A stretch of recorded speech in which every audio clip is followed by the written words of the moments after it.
नमस्कार दोस्तों, स्वागत है आपका जीएस कंसेप्ट वाला में। मैं मोहित पांडे। हम लोग वर्ल्ड हिस्ट्री पढ़ रहे हैं। वर्ल्ड हिस्ट्री में मैंने प्रीवियस क्लासेस में आपको पुनर्जागरण के बारे में काफ़ी डिटेल में पढ़ाया है। इसलिए पढ़ाया था ताकि आज की क्लास में आपको वो चीज़ें लिंक करके समझ सकें।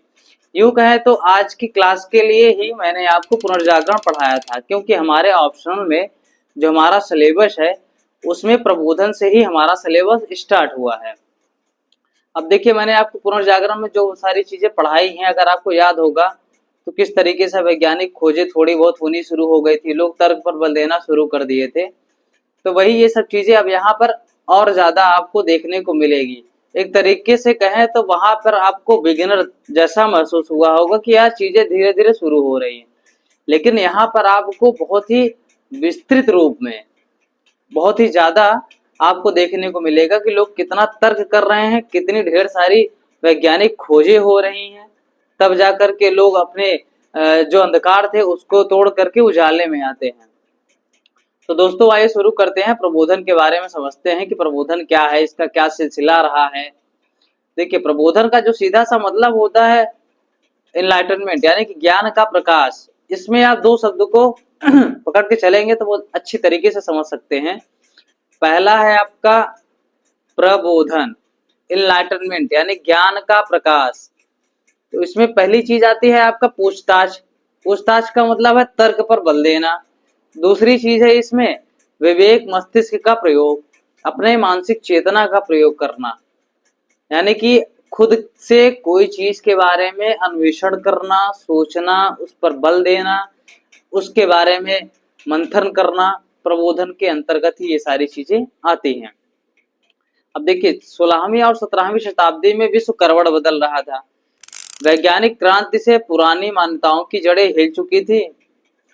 अब लोग जो थे, पुरानी जो मान्यताएं थी, जो उनके तौर तरीके थे, अब उसको नकारने लगे थे और प्रश्न उत्तर करना, निरीक्षण करना, प्रश्न करके समझना, यही इस युग की खासियत रही है, ताकि प्रकृति के छिपे हुए सत्य को वैज्ञानिक आधार पर रख करके हम समझ सकें।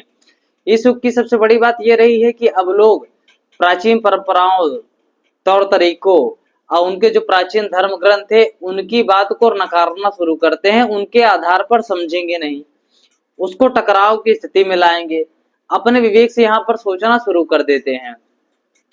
कहीं ना कहीं हम अगर समझे तो दुनिया का बहुत बड़ा हिस्सा आज भी है जहां पर निर्णय धर्म ग्रंथों के आधार पर लिया जाता है। कहते नहीं है कि जब आप धर्म ग्रंथों के आधार पर किसी चीज के बारे में निर्णय लेंगे तब आप कितना पीछे रह पाएंगे। अब देखिए, एनलाइटनमेंट के लिए जरूरी नहीं है कि आप किताब को पढ़ें, किताब को आपको पढ़ना आए तभी ये कहा जाएगा कि आपका एनलाइटमेंट हो गया है, तभी आप प्रबुद्ध हो गए हैं। ऐसा कुछ नहीं है। कबीरदास जी ने भी एक बात कही थी कि मसी कागज छुओ नहीं, कलम गही नहीं हाथ। क्या वो पढ़े लिखे थे? पढ़े लिखे तो थे नहीं, लेकिन क्या वो एनलाइटमेंट उनका नहीं हुआ था? वो एनलाइटमेंट नहीं थे, यानी प्रबुद्ध नहीं थे, थे ना। इसी तरीके से वो एक बात और कहते हैं कि तुम कहते कागज की देखी और मैं कहता आंखन देखी। इसमें भी कितनी बड़ी फर्क की बात है। उनका कहना यह था कि तुम भाई जो धर्म ग्रंथों में लिखा है उसकी बात तुम कर रहे हो, मैं तो आंखों से देख रहा हूँ, जांच रहा हूँ, परीक्षण कर रहा हूँ, तब मैं कह रहा हूँ।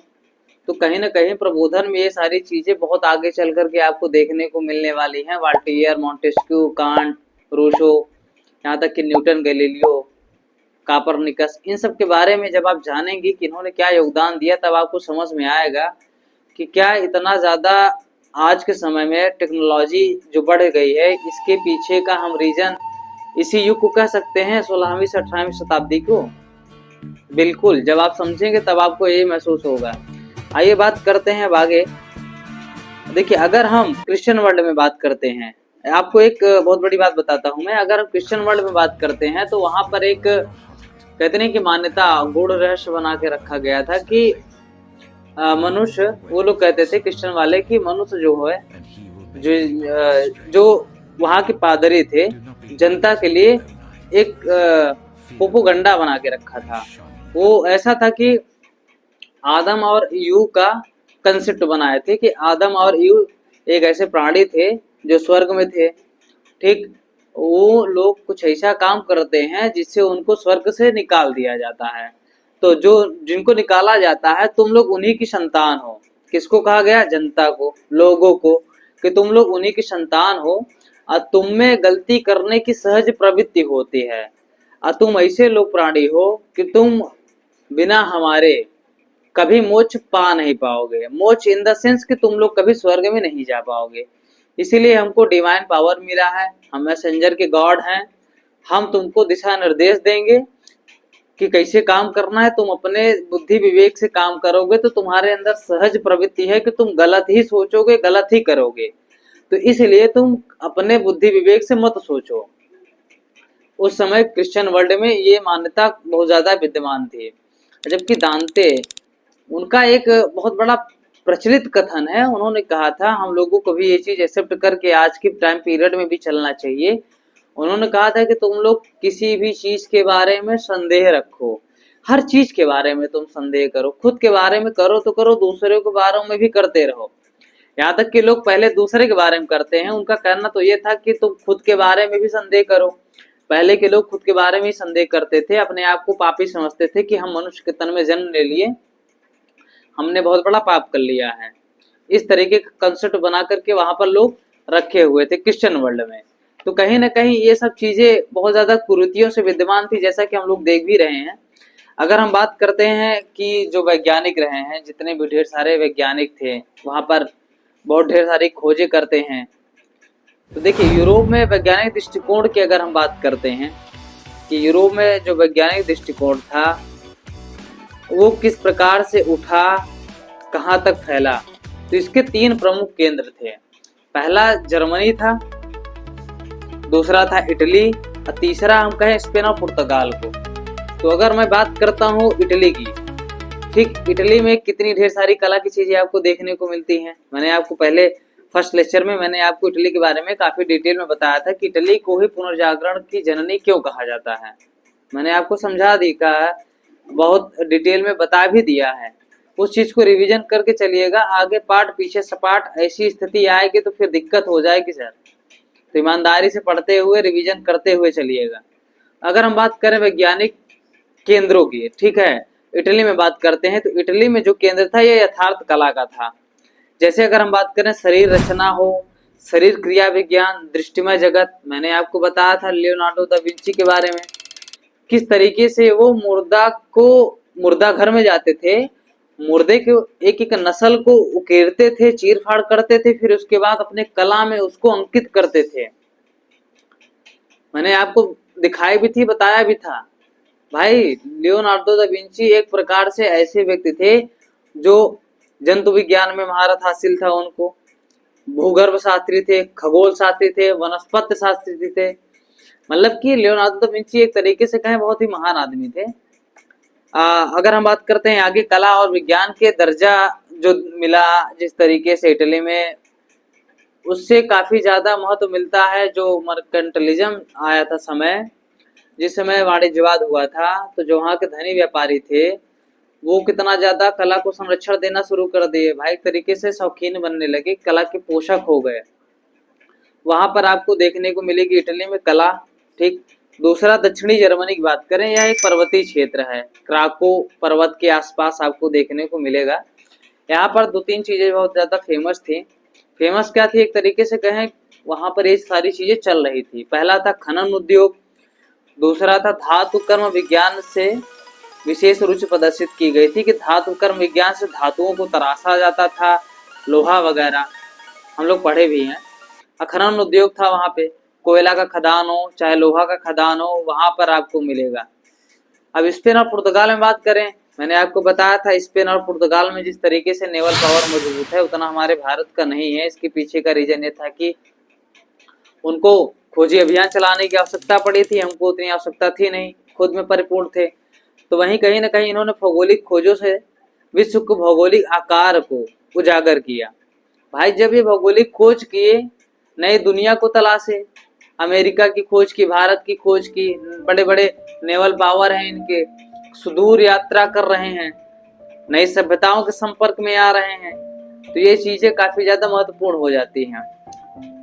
मैं आपको एक बहुत बड़ी बात बताना चाहूंगा प्रबोधन युग में, कि जब आपको यह महसूस होने लगे कि प्रगति जो होती है आपकी प्रगति एक तरीके से कहें इकोनॉमिक वेल्थ जब आपका बढ़ता है और आपको ये महसूस होने लगे कि इकोनॉमिक वेल्थ बढ़ने से ही हमारी प्रगति हो सकती है, हम आगे बढ़ सकते हैं। इन द सेंस हम कहें, जब आपको ये महसूस होने लगे कि इकोनॉमिक वेल्थ बढ़ने से हमारे अंदर परिवर्तन आता है, हमारी सभ्यता में परिवर्तन आता है, हमारे कल्चर में परिवर्तन आता है, तब आप ये समझ जाइएगा कि आपके मानसिक चेतना में क्रांति हो गई है। ऐसा मेरा कहना नहीं है, ऐसा बहुत सारे थिंकर कहे हैं। प्रबोधन के युग में ही बहुत सारे थिंकर ने ऐसी बात कही है।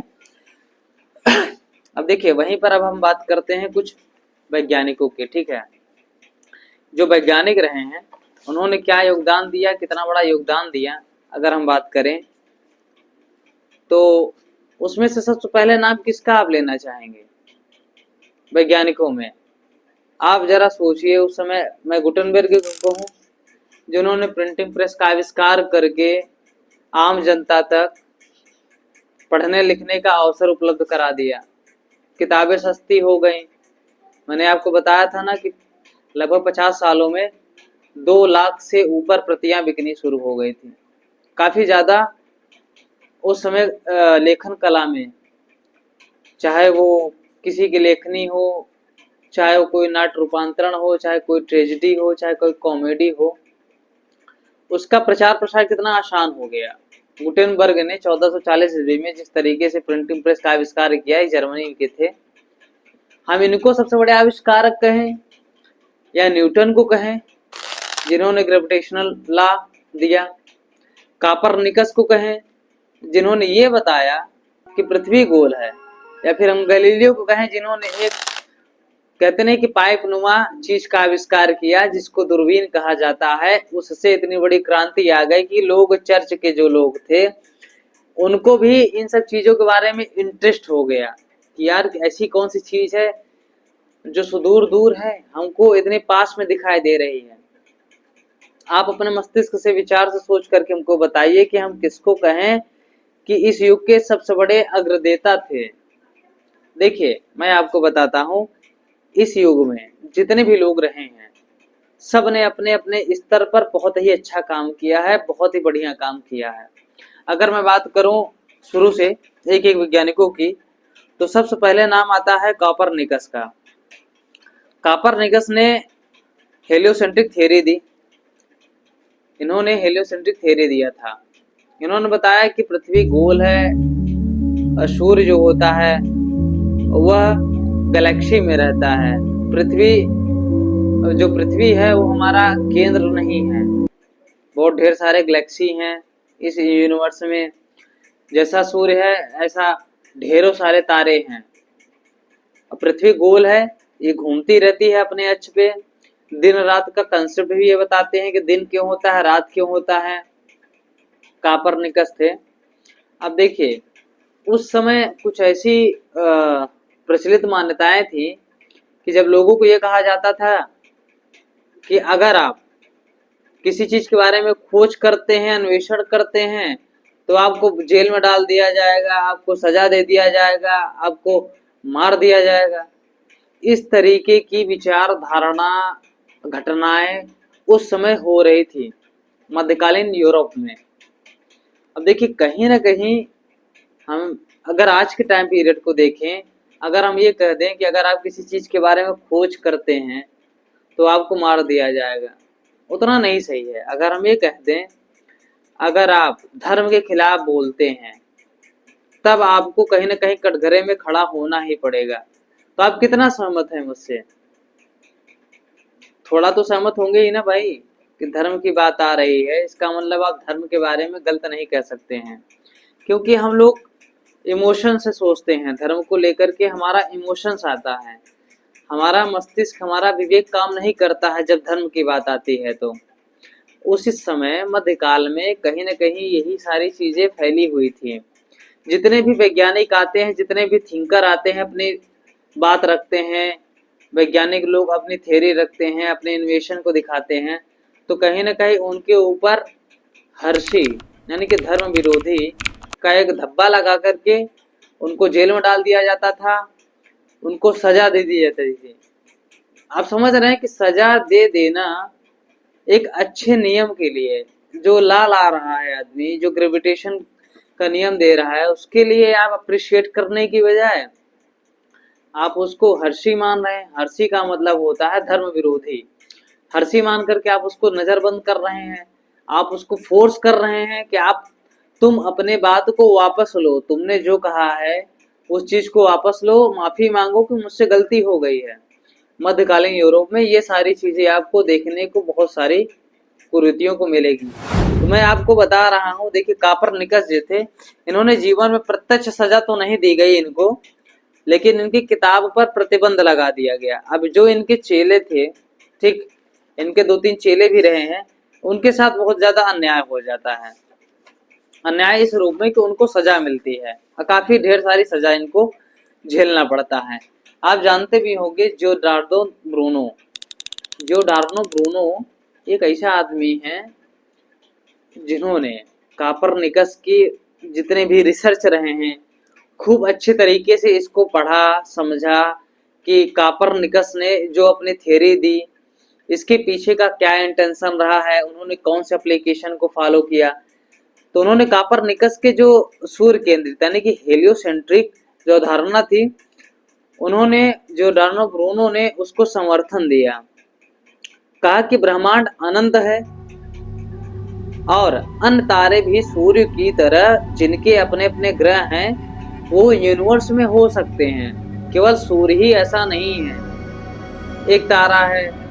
सूर्य की तरह भी बहुत सारे तारे हो सकते हैं जिसका अपना अपना ग्रह हो सकता है, अपना अपना सोलर सिस्टम हो सकता है। ब्रूनो ने ऐसा कहा।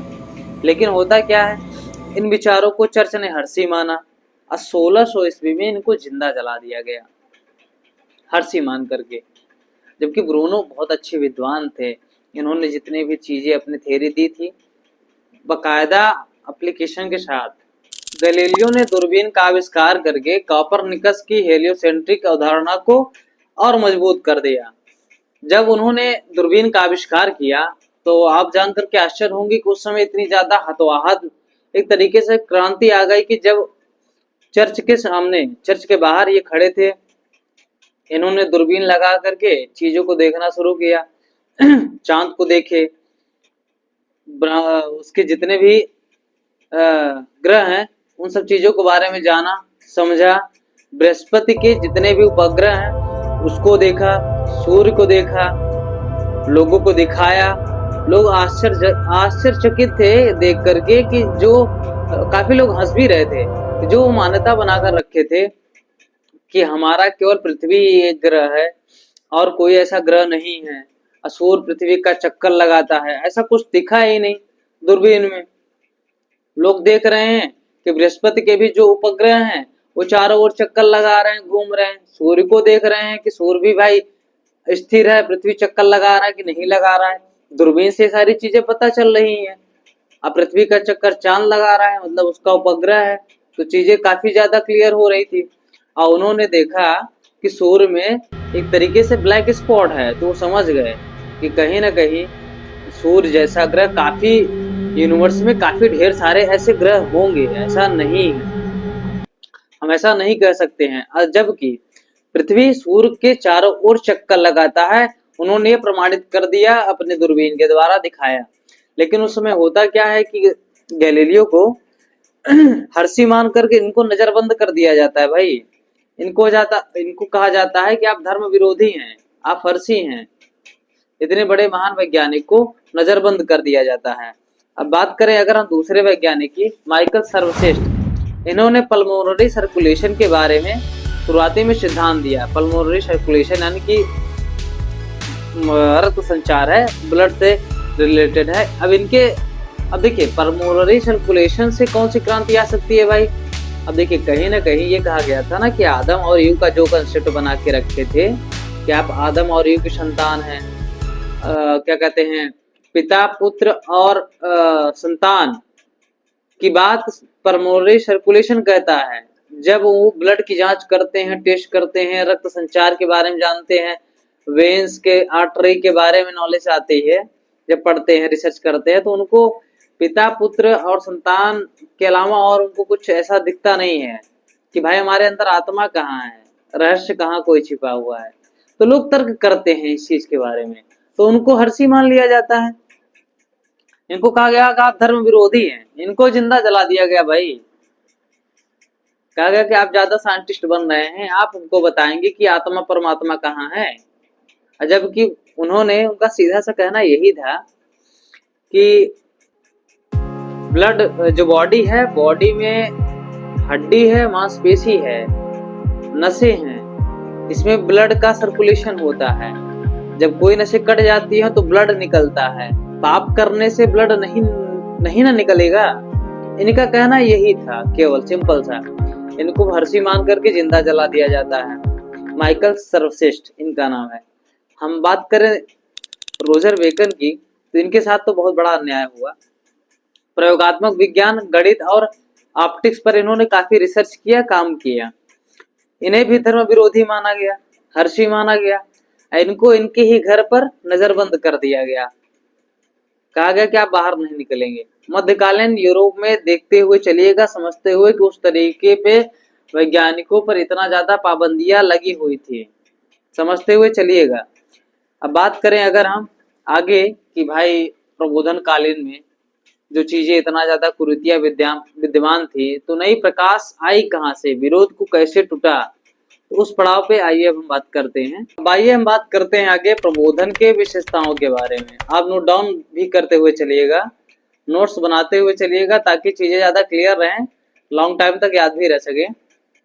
विशेषताओं में अगर मैं पहली विशेषता की बात करूं तो इसका पहला है ज्ञान को विज्ञान से जोड़ना। ठीक, किस प्रकार से ज्ञान को विज्ञान से जोड़ा गया, पहली विशेषता के अंतर्गत यही आती है। दूसरा इसका आता है कारण कार्य संबंधों का अध्ययन, यानी कि प्रबोधन के चिंतकों का कहना था कि तर्क के आधार पर, तर्क की खोज के आधार पर आप बहुत सारी चीजों के सत्य को समझ सकते हैं, उद्घाटित कर सकते हैं और मानव प्रगति की ओर ले जा सकता है। आपका ये तर्क देना, प्रबोधन के चिंतकों ने यह बताया कि प्रकृति एवं मानव समाज की किसी घटना को लिए हुए कोई कारण उत्तरदायी कहीं न कहीं होता ही होता है। वस्तुतः हर घटना के लिए उसकी पूर्ववर्ती घटना उत्तरदायी होती है, सुरक्षा कर सकते हैं। इसी क्रम में समाज ने हो रहे मानव के शोषण के कारणों की पड़ताल की और यह पाया गया कि व्यक्ति के हाथ में शासन की शक्तियों का होना निरंकुशता पैदा करता ही करता है, इससे मानव स्वतंत्रता बाधित होती है। इस तरह कारणों के अध्ययन पर बल देने से अधिक वैज्ञानिक खोजों को बढ़ावा मिला। तो कहीं न कहीं वैज्ञानिक लोगों ने इन सारी चीजों पर पड़ताल करना शुरू किया। दूसरे कारण की बात करते हैं, मानवतावाद। अब मानवतावाद इस कारण नहीं है, मानवतावाद क्या कहते हैं, जो मैंने आपको अभी जस्ट बताया कि वैज्ञानिक प्रवृत्ति होती है, जो कारण कार्य संबंधों का अध्ययन, जो वैज्ञानिक प्रवृत्ति होती है, कारण कार्य संबंध के अंतर्गत अब 3-4 पॉइंट आएंगे। पहला मानवतावाद आएगा, दूसरा प्रकृति पर बल आएगा, तीसरा आएगा देववाद, यानी प्रकृति प्लस धर्म का मिक्सअप, वो करके चीजों को समझेंगे, आगे बढ़ेंगे। तो मानवतावाद के अंतर्गत मध्यकाल में मानव को जन्म से पापी और विवेक रहित माना गया, अतः उसे कोई महत्व नहीं दिया गया। जबकि प्रबोधन के चिंतक ने यह स्पष्ट कर दिया कि मानव अच्छा एवं जन्म से विवेकशील है, किंतु विकास के क्रम में वह धर्माधिकारियों के हाथों में पड़कर स्वार्थी एवं भ्रष्ट हो गया। वाल्टेयर जैसे चिंतकों ने रूढ़िवादी चर्च व्यवस्था का विरोध किया और मानव स्वतंत्रता पर बल दिया। इस तरह प्रबोधन के चिंतकों ने मानव की क्षमता पर विश्वास व्यक्त किया और इससे व्यक्तिवाद को बढ़ावा मिला। दूसरे कारण पर बात करें तो प्रकृति पर बल, यानी कि प्रबोधन के चिंतकों ने कहा कि प्रकृति स्वतंत्र एवं सौंदर्य है, परिपूर्ण है, उसी तरह मानव भी स्वतंत्र है। स्वतंत्र, जैसे कि रूसो ने स्पष्ट किया कि मनुष्य जन्म से स्वतंत्र पैदा हुआ है, किंतु सर्वत्र जंजीरों से जकड़ा हुआ है। अब वो जंजीरों को क्या बताते हैं कि वस्तुतः विकास के क्रम में मानव पर अनेक बंधन आरोपित किए गए, अतः इस बंधनों से मुक्त होकर ही मानव प्रकृति की ओर लौट सकता है, जहां वह स्वतंत्रता एवं समानता का उपयोग कर सकता है। अगर हम प्रकृति प्लस धर्म को मिक्सअप करके चीजों को समझें, जिसको विद्वानों ने देववाद कहा था, तो देववाद का तात्पर्य है सीधा सा धार्मिक कर्मकांड एवं आडंबर से मुक्त होकर कार्य करें। यानी चिंतकों का मानना है कि कोई परम सत्ता जो सृष्टि का निर्माण करती है, अतः उसके द्वारा निर्मित सभी जीवों के प्रति हृदय पूर्ण का व्यवहार करना चाहिए, अर्थात समाज में मानव के प्रति समानता का व्यवहार करना चाहिए। चिंतकों ने यह स्पष्ट किया कि यह परम सत्ता उसी रूढ़ी निर्माता की तरह है या उसी घड़ी की तरह है, जो घड़ी का निर्माण तो करता है किंतु उसका संचालक मनुष्य पर निर्भर है। इसी तरह अगर हम बात करें संसार के संचालन की, तो इसके लिए ही मानव पूर्ण उत्तरदायी है। उन्होंने प्रकृति प्लस देववाद को इस तरीके से लिंक किया। उन्होंने बताया कि जिस तरीके से प्रकृति स्वतंत्र है, जिस तरीके से प्रकृति पूरी तरीके से स्वतंत्र है, उसके नियम को समझने के लिए हमको कहीं न कहीं प्रयोग परीक्षण पर बल देना चाहिए। अब मनुष्य भी विवेकशील प्राणी है, ऐसा थोड़ी ना है कि उसके जो पूर्वज रहे हैं आदम और यू, उन्होंने कुछ पाप किया, यहाँ आकर के आप हमको मोक्ष की प्राप्ति दिलाएंगे। तो जो उस समय के विचारक रहे हैं, उन्होंने इन सब बातों पर चोट करना शुरू कर दिया, जितने भी अंधविश्वास थे, और नई चीजें आकर के सामने आ रही हैं। अगर हम निष्कर्ष की बात करें तो इस तरह प्रबोधन के चिंतकों ने तर्क पर बल देने, प्रयोग परीक्षण एवं कारणों की पहचान पर बल देकर वैज्ञानिक खोजों को प्रोत्साहित किया। फलतः अनेक वैज्ञानिक सिद्धांत एवं यंत्रों का विकास हुआ, जिनमें मशीनीकरण संभव हो सका। आगे मैं आपको पढ़ाऊंगा क्या कहते हैं औद्योगिक क्रांति के बारे में। तो कहीं ना कहीं औद्योगिक क्रांति की पृष्ठभूमि यहीं से ही निकल करके सामने आएगी। मशीनों का आविष्कार कितना ज्यादा होता है, लोग खोजी अभियान में जुट जाते हैं। देखिए कहीं ना कहीं मैं आपको स्पष्ट रूप से बता देना चाहता हूँ कि जितने भी वैज्ञानिक थे, जितने भी उन्होंने आविष्कार किए मध्यकाल में या फिर प्रबोधन युग में, उस समय इनका पूरा उपयोग जो था वो एक तरीके से निजी स्वार्थ के लिए था। ये सामाजिक व्यापार नहीं बन पाया था। लोग आविष्कार करते थे खुद के उपयोग के लिए, लेकिन न्यूटन के बाद, जिस समय न्यूटन थे, न्यूटन के बाद कुछ चीजें ऐसी बदलनी शुरू हो गई कि उस समय कॉन्फ्रेंस हॉल बनता था, ठीक सलोन था, वहां की औरतें थी काफी ज्यादा प्रोटेक्ट करती थी वैज्ञानिकों को। कॉन्फ्रेंस हॉल में लोग बैठना उठना शुरू किए। उस समय जो वैज्ञानिक थे एक दूसरे वैज्ञानिकों से मिलते थे, आपस में विचार शेयर करते थे, जितने भी इन्वेंशन होते थे उसके बारे में डिबेट करते थे। यानी कि कहीं ना कहीं नई चीजें सीखने को मिलनी शुरू हो गई थी। ये चीज न्यूटन के बाद आनी शुरू हो गई थी। उस समय जो गैलीलियो थे, उस समय उनके टाइम पीरियड में ऐसा नहीं था, लेकिन जिस समय न्यूटन आ जाते हैं उस समय ये सारी चीजें आपको देखने को मिलेंगी कि कितना ज्यादा जो वैज्ञानिक थे आपस में मिलजुल करके काफी चीजों को इनोवेशन करते हैं। तो कहीं ना कहीं ये महत्वपूर्ण हो जाता है औद्योगिक क्रांति के लिए आगे चल करके, कि अब जो इनोवेशन है वो कहीं ना कहीं व्यापार के लिए बन जाता है कि अब हमको व्यापार करना है, तो ऐसी मशीनों का आविष्कार करें जो ज्यादा कंज्यूम कर सके, ज्यादा प्रोडक्ट दे सके। तो ये चीजें कंसेप्ट निकल के प्रबोधन काल से ही आगे आती है। प्रबोधन काल में जिस तरीके से चीजें वैज्ञानिक स्तर पर उठती हैं, दार्शनिक आते हैं, अपने विचार रखते हैं, अब बहुत सारी चीजें धीरे धीरे इनोवेशन होना शुरू हो जाता है, लोग तर्क बल देते हैं।